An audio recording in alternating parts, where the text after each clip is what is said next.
Olá, meu nome é Alberto, seja muito bem-vindo e bem-vinda ao canal Doida Dev Eficiente. Você está na playlist onde falamos sobre os pilares de código que guiam o meu dia a dia de desenvolvimento e também falamos sobre design de código em geral. Hoje eu vou falar de mais dois pilares para você, um sobre exceptions e o outro sobre regras de negócio em si. E aí eu quero conversar um pouco com você, né, sobre a minha opinião em relação a cada um desses tópicos. Então, para começar, eu vou ler só aqui do ladinho, né, o pilar sobre exception para já colocar a minha opinião sobre isso. Não usamos exception para controle de fluxo. Caso você ache que algo vai dar errado, deixe isso claro no retorno do seu método. Então, não é o que eu estou querendo dizer aqui. Se você sabe que a execução de um determinado comportamento no seu sistema pode dar errado, isso deveria estar claro no retorno do seu método, né? Então aqui eu vou pegar o exemplo, que eu acho que é um exemplo clássico aí, que é você estar nos sistemas de e-commerce que vende produto físico, né, tipo Mercado Livre, vamos supor, e aí você vai comprar um produto de um vendedor ou vendedora. E aí pode ser que aquele produto, né, na hora que você vai efetuar a compra em si, pode ser que naquele mesmo momento outra pessoa tenha adquirido aquele mesmo produto, o estoque zerou, e aí você vai ter que lidar com esse tipo de situação. Muitos sistemas fazem o quê?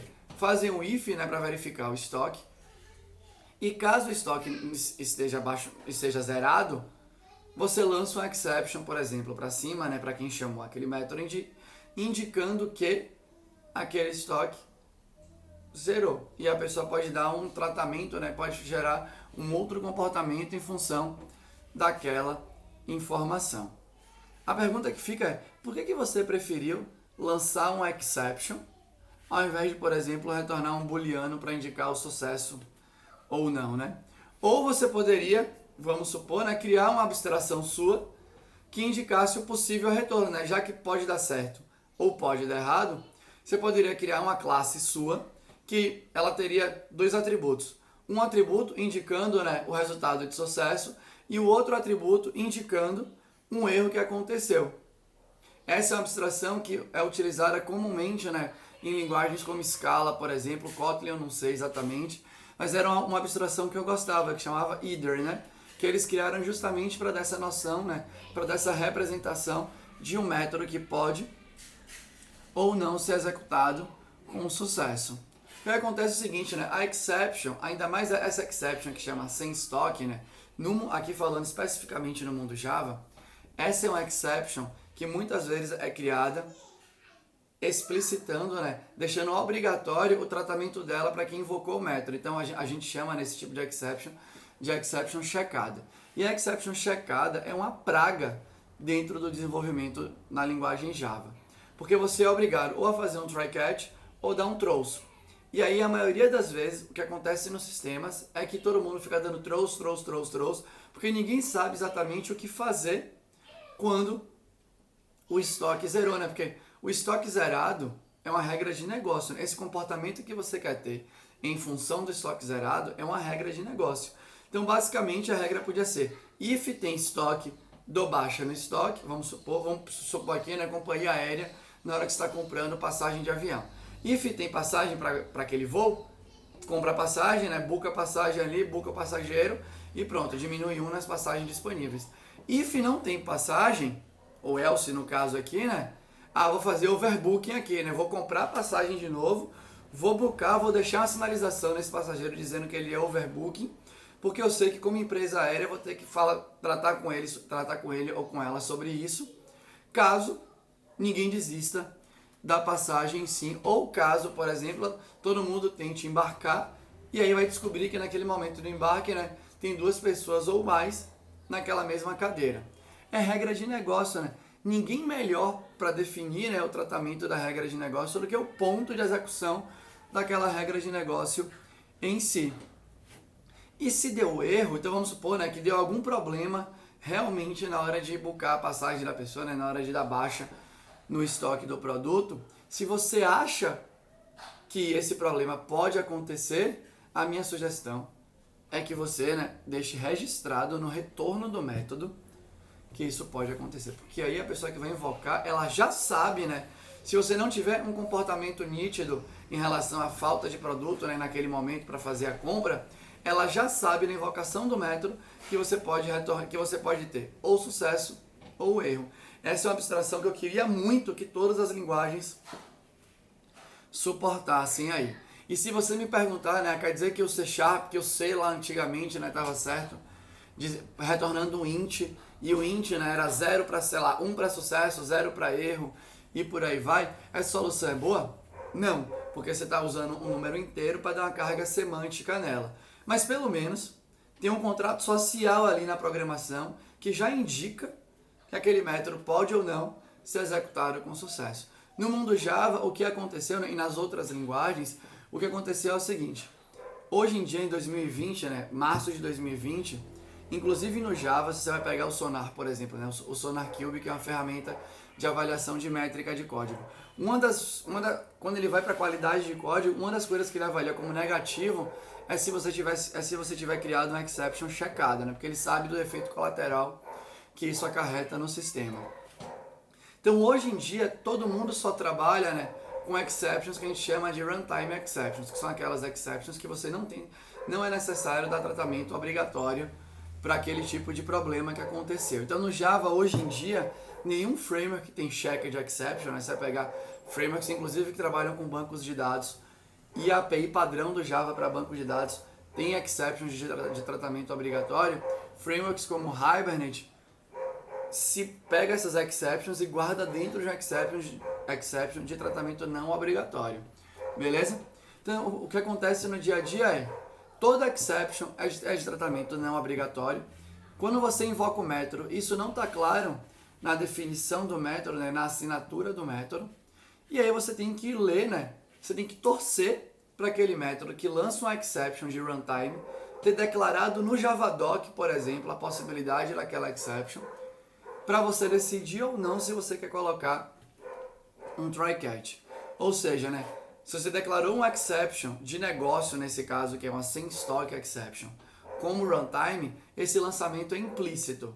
Porque o Javadoc é uma pista que você deixa, e eu já falei sobre isso em outro vídeo aqui, né? Você pode deixar pistas quando você tem uma situação que você não que o runtime, né, na verdade que o tempo de compilação não ajuda você a entender. Então você pode deixar uma pista no Javadoc, aí você vai ter que torcer para alguém ler. A pessoa deveria ler, a verdade é essa. Mas se você deixasse isso declarado no retorno, era muito mais interessante. Beleza? Então, né, esse é meu problema com exceptions para controle de fluxo. Né? Controle de fluxo você faz com if, else ou switch. Beleza? Você não faz com exception. Já tem, né, uma estrutura pronta na linguagem para tratar disso. Exception é para a situação excepcional. Então, eu vou pegar aqui o mesmo problema, a mesma situação do estoque. Vamos supor que existe uma premissa no seu sistema que você sempre vai ter estoque para fazer uma compra. Sempre vai ter estoque. Então, se chega um pedido que não tem estoque, isso é uma situação excepcional.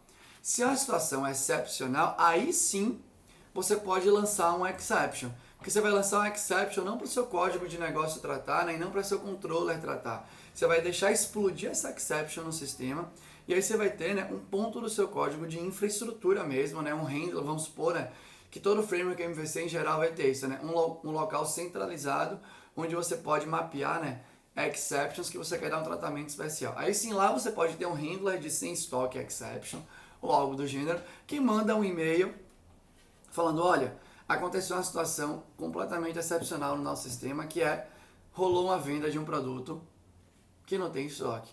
Porque é um bug. Não era para acontecer aquilo. Então aí sim você sai de controle de fluxo para programação defensiva.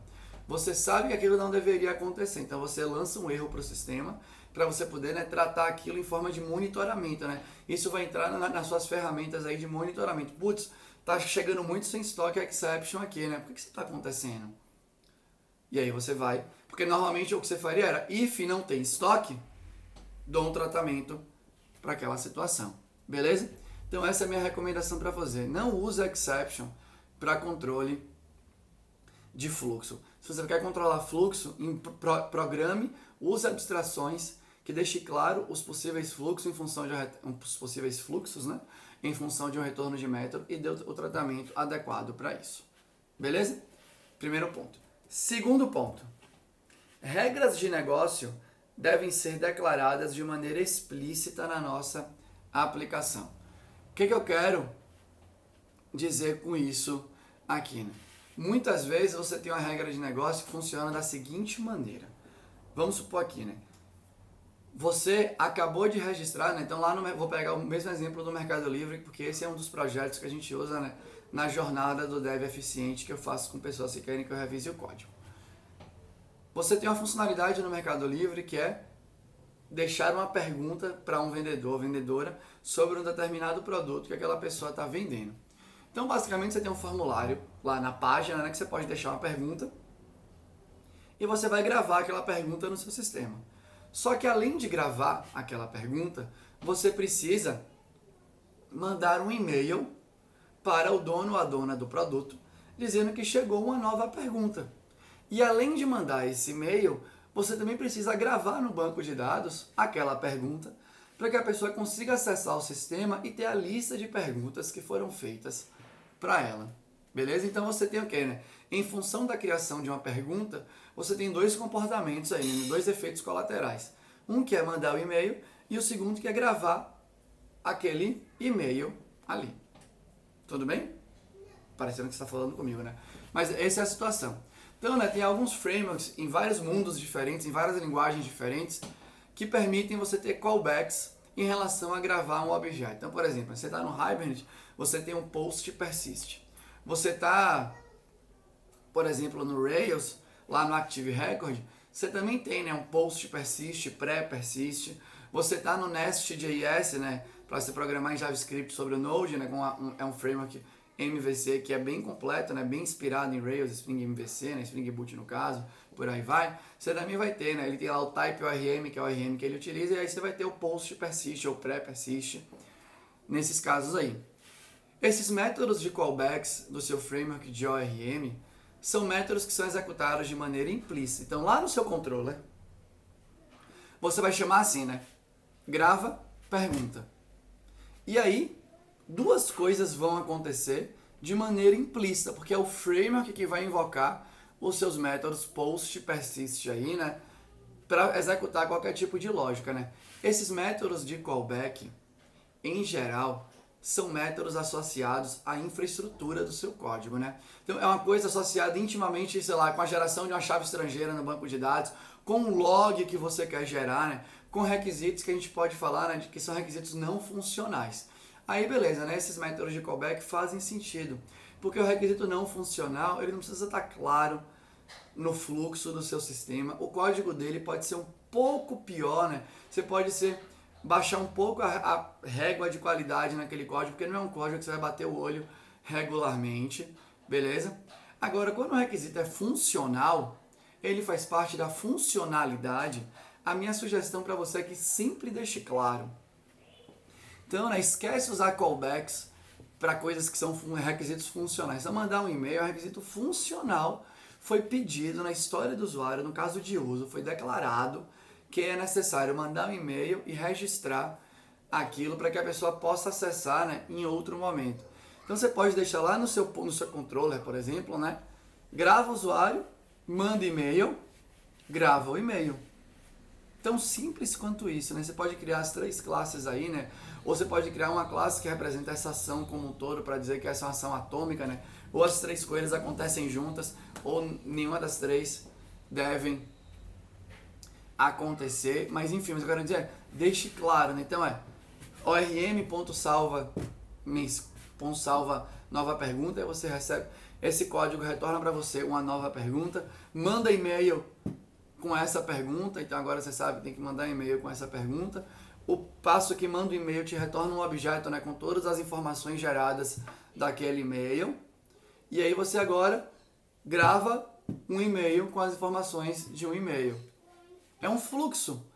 Cada passo gera o retorno para o próximo passo e você declara esse fluxo em algum ponto do seu código. Por exemplo, né, se for um fluxo aí que a carga cognitiva esteja baixa, né, que o número de dependências que você use e o número de controle de fluxo e o número de ifs e breaks, né, que você tem no código seja baixo, você pode deixar direto no seu controller, por exemplo.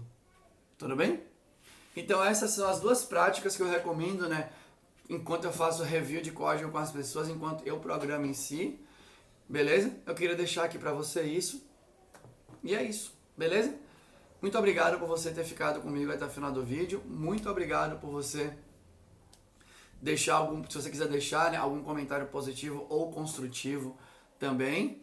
E fique em casa, época de coronavírus, se protege e vamos esperar a tempestade passar, tá bom? Muito obrigado, é isso, falou!